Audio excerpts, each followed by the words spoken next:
Hi friends, welcome to Surya's kitchen.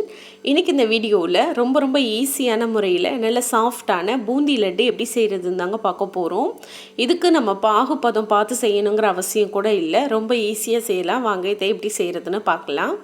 இப்போ இந்த பூந்தி லட்டு செய்கிறதுக்கு முதல்ல ஒரு அகலமான பாத்திரம் எடுத்துக்கோங்க. அதில் ஒரு ஜல்லடை வச்சுட்டு 1 கப் அளவுக்கு கடலை மாவு எடுத்துக்கோங்க. பெரிய கப்பில் 1 கப் அளவுக்கு அளந்து எடுத்துருக்கேன். இதை நம்ம இந்த ஜல்லடையில் சேர்த்துட்டு நல்லா சலிச்சு எடுத்துக்கலாம். நார்மலாகவே கடலை மாவு பார்த்திங்கன்னா கட்டி கட்டியாக இருக்க மாதிரி இருக்கும். அதனால் நம்ம இந்த மாதிரி நல்லா சலிச்சுட்டு எடுத்துக்கலாம். இப்போது கடலை மாவை சலிச்சு எடுத்தாச்சு. இப்போ இது கூட ஒரு 1/4 டீஸ்பூன் அளவுக்கு ஆரஞ்சு ஃபுட் கலர் சேர்த்துக்கோங்க. சேர்த்துட்டு இது கூட ஒரு 2 சிட்டிகை அளவுக்கு உப்பு சேர்த்துக்கோங்க. சேர்த்து இது நல்லா கலந்து விட்டுக்கோங்க.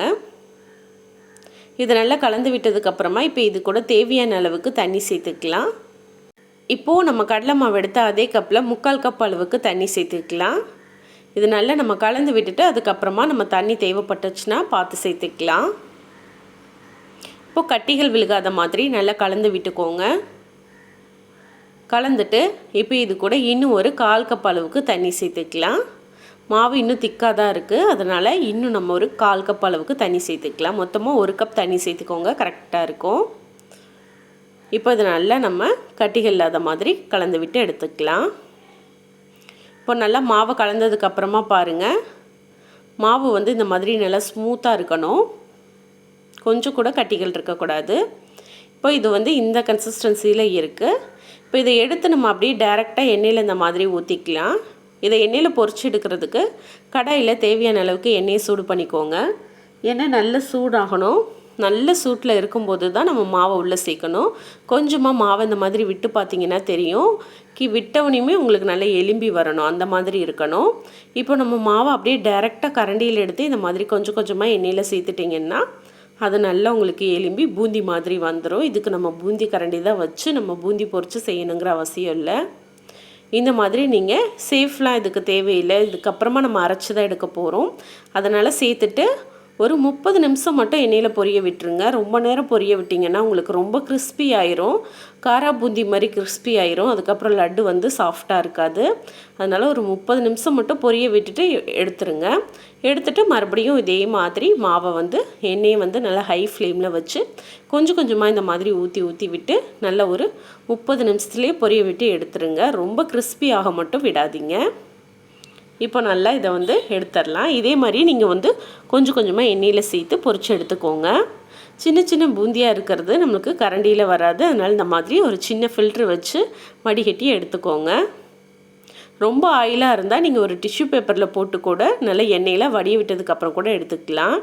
இப்போ நம்ம பொரிச்சது எல்லாத்தையும் நல்லா சூடு ஆறுனதுக்கப்புறமா ஒரு மிக்ஸி ஜாரில் மாற்றிட்டு நம்ம அரைச்சி எடுத்துக்கலாம். கொஞ்சம் கொஞ்சமாக போட்டு அரைச்சிக்கலாம். மொத்தமாக சேர்த்து அரைக்கும்போது அரைப்படாது. கொஞ்சம் கொஞ்சமாக ஒரு 3 பேஜாக போட்டு நம்ம அரைச்சி எடுத்துக்கிறேன். அரைச்சிட்டு ஒரு பவுலுக்கு மாற்றிக்கலாம். ரொம்ப நைஸாக அரைச்சிடக்கூடாது. ஒரு கோதுமை ரவை பதத்தில் இருந்துச்சுன்னா கரெக்டாக இருக்கும் இந்த மாதிரி. ஸோ இந்த மாதிரி அரைச்சி எடுத்துக்கோங்க. இப்போது நம்ம ஸ்டவ்வை பற்ற வச்சு ஸ்டவ்வில் ஒரு பேன் சூடு பண்ணிவிட்டு ஒரு 3/4 கப் அளவுக்கு சர்க்கரை சேர்த்துக்கலாம். கடலை மாவு எடுத்து அதே கப்பில் கூட 1/2 கப் அளவுக்கு தண்ணி சேர்த்துக்கோங்க. சேர்த்துட்டு இந்த சர்க்கரை நல்லா கரைஞ்சி வரட்டும். நல்ல சர்க்கரை முழுமையாக கரைஞ்சி வரணும். இப்போ இது கூட கொஞ்சமாக ஃபுட் கலர் சேர்த்துக்கலாம். சேர்த்துட்டு நல்லா கலந்து விட்டுருங்க. கலந்து விட்டுட்டு இப்போ இது நல்ல சர்க்கரையெல்லாம் நல்லா கரைஞ்சி வரட்டும். இப்போது சர்க்கரை கரைஞ்சி வந்திருக்கான்னு பாருங்கள். இன்னும் நம்மளுக்கு நல்லா கரையில் அடியில் இருக்க சர்க்கரையெல்லாம் அப்படியே கரையாமல் இருக்குது. நல்லா முழுமையாக சர்க்கரை கரையணும். கரைஞ்சதுக்கப்புறமா மீடியம் ஃப்ளேமில் அடுப்பை வச்சு ஒரு 3 நிமிஷம் நல்லா கொதிக்க வச்சுக்கோங்க. இப்போது இது கூட நம்ம அரைச்சி வச்சுருக்க அந்த பூந்தி பொடியை உள்ளே சேர்த்துடலாம். சேர்த்துட்டு எல்லாத்தையுமே மொத்தமாக சேர்த்துருங்க. சேர்த்துட்டு நல்லா கலந்து விட்டுருங்க. இப்போ இது எல்லாத்தையும் நல்லா கலந்து விட்டுக்கலாம். அடுப்பை மீடியம் ஃப்ளேமில் வச்சுட்டு நல்லா கலந்து விட்டுக்கோங்க. இந்த சர்க்கரை தண்ணி எல்லாமே இந்த மாவு நல்லா இழுத்துக்கும். இழுத்து நல்லா ட்ரை ஆயிரும். அந்த அளவு வர வரைக்கும் நல்லா கலந்து விட்டுக்கலாம். இதுலேயே பார்த்தீங்கன்னா உங்களுக்கு நல்லா சாஃப்ட் ஆயிரும். இப்போது ஒரு 2 நிமிஷம் மட்டும் இதை நல்லா நம்ம கொதிக்க வச்சுக்கலாம். இப்போ இது கூட வாசனைக்காக ஒரு 1/2 ஸ்பூன் ஏலக்காய் தூள் சேர்த்துக்கலாம்.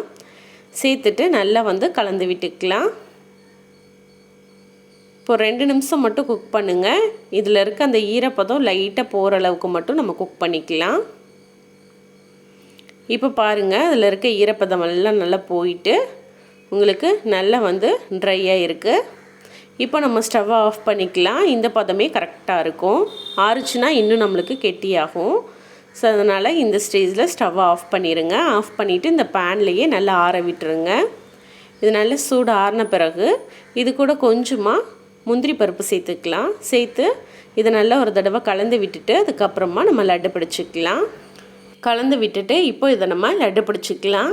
உங்களுக்கு எந்த சைஸுக்கு லட்டு வேணுமோ அதுக்கேற்ற மாதிரி மாவு எடுத்து இந்த மாதிரி நல்லா வந்து அழுத்தி உருட்டி எடுத்துக்கோங்க. அவ்வளோதான், நம்மளோட சூப்பரான லட்டு வந்து ரெடி ஆயிடுச்சு. இப்போ இதே மாதிரியே மீத இருக்க எல்லா மாவுகளையும் நம்ம லட்டுக்களை உருட்டி எடுத்துக்கலாம். ஸோ பூந்தி லட்டு இந்த மாதிரி ஒரு முறை செஞ்சு பாருங்கள். ரொம்ப ரொம்ப ஈஸியாக இருக்கும். அதே மாதிரி ரொம்ப சாஃப்டாகவும் இருக்கும். நம்ம 1 கப் கடலை மாவு எடுத்ததுக்கு இந்த சைஸில் ஒரு 16 லட்டு வந்திருக்கு. ஸோ இதே மாதிரி நீங்களும் ட்ரை பண்ணி பார்த்துட்டு எப்படி வந்ததுன்னு கமெண்ட்டில் சொல்லுங்கள். இந்த லட்டு ரெசிபி உங்களுக்கு பிடிச்சிருந்தா லைக் பண்ணி ஷேர் பண்ணுங்கள். சப்ஸ்கிரைப் பண்ணலைன்னா மறக்காமல் சூர்யாஸ் கிச்சனை சப்ஸ்கிரைப் பண்ணிக்கோங்க. நாளைக்கு ஒரு சூப்பரான ரெசிபியோடு நான் உங்களை மீட் பண்ணுறேன். தேங்க்யூ.